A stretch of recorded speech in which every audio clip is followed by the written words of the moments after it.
Olá, seja muito bem-vindo. Sabe, muitas vezes a gente ouve que acreditar em Deus é uma coisa puramente emocional, um salto no escuro. Mas e se não for bem assim?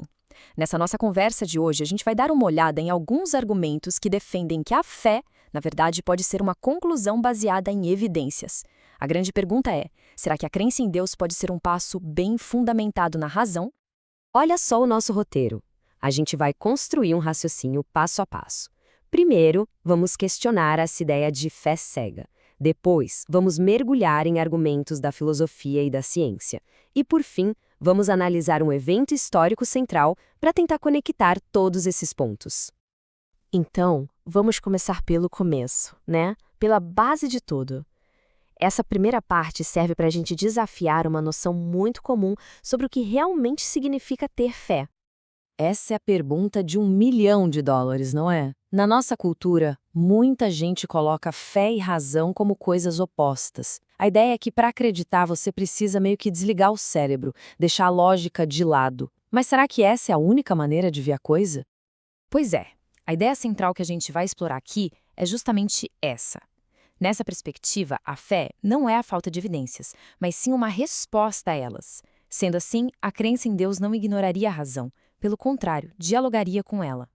Ok, então que evidências seriam essas? Vamos para a nossa primeira linha de investigação.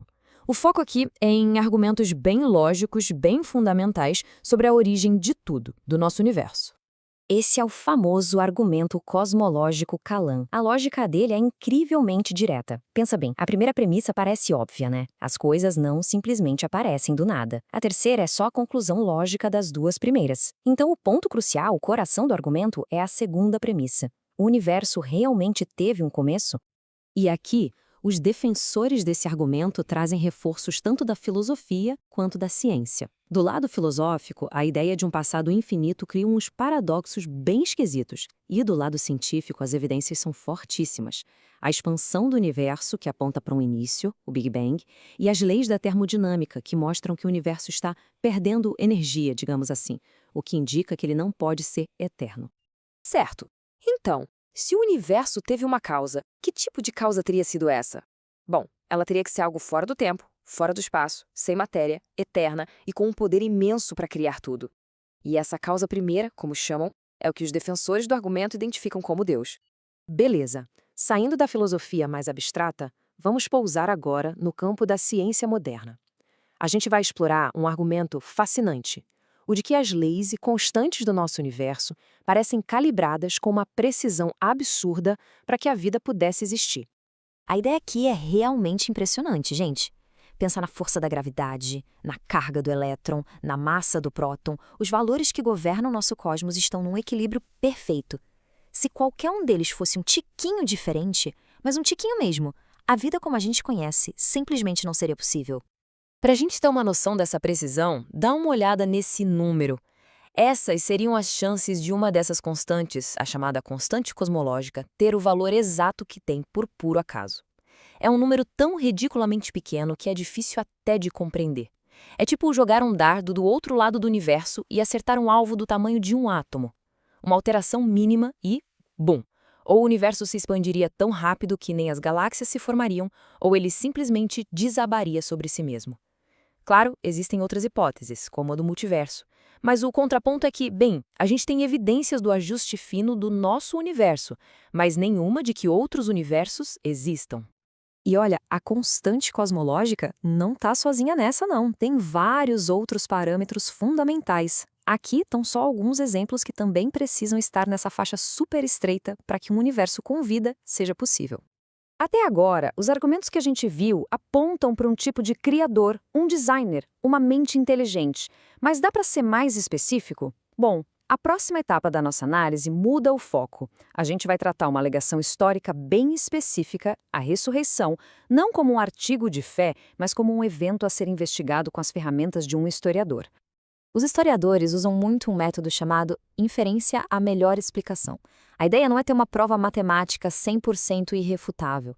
A pergunta é outra. De todas as hipóteses possíveis, qual delas explica melhor o conjunto de fatos que a gente tem em mãos? É esse método que os apologistas aplicam aqui. E a afirmação aqui é bem ousada. Eles dizem que mesmo que a gente considere só os fatos que a grande maioria dos estudiosos, incluindo os céticos, aceita como históricos, a ressurreição ainda assim se destaca como a explicação mais completa, a que melhor amarra todas as pontas soltas. Essa analogia do Gary Habermas é simplesmente fantástica para entender o ponto. Ele diz que tentar juntar várias teorias alternativas, como os discípulos alucinaram ou alguém roubou o corpo, não cria uma explicação forte. É como empilhar baldes furados. Não vai segurar a água. A combinação de teorias fracas só resulta numa bagunça. E claro, se a ressurreição for aceita como a melhor explicação histórica, as implicações são enormes.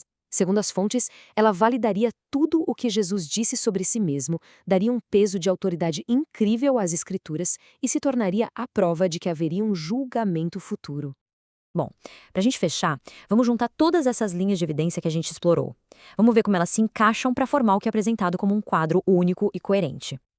Recapitulando, a gente viu 3 grandes pilares. Começamos com o argumento lógico, da filosofia, que nos leva a uma causa não causada. Depois, fomos para a ciência, com o argumento que sugere design no universo.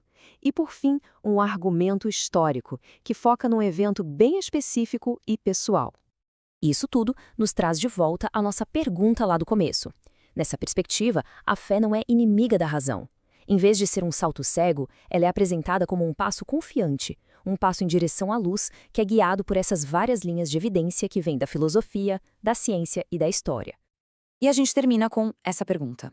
Porque se a crença em Deus pode ser construída como uma conclusão racional e não um sentimento cego, a questão meio que muda de figura, né? Ela deixa de ser, será que é possível acreditar? E passa a ser, ok, diante desse conjunto de evidências, qual é a resposta?